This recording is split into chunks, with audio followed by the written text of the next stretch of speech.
Welcome! In front of me I have Xiaomi Smart Band 7 Pro, and I'm gonna show you how to factory reset this device by using the system settings on the Smart Band. Before we start, if you want to factory reset your Smart Band, make sure that the battery level on your Smart Band is at least above 30%, because if the battery dies during the resetting process, it might damage your Smart Band. Okay, now let's continue with the reset.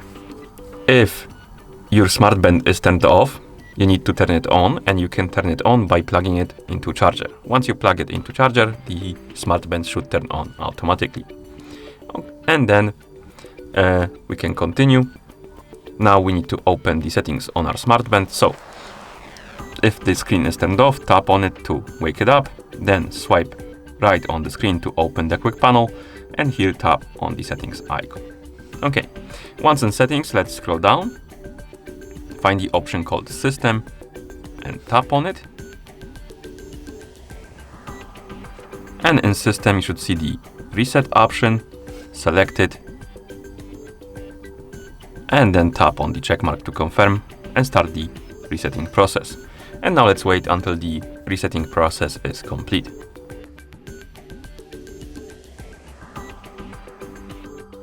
And once you see the list of languages on the screen, this means that the factory reset is complete. Thank you for watching. If you found this video helpful, please consider subscribing to our channel and leaving a like on the video.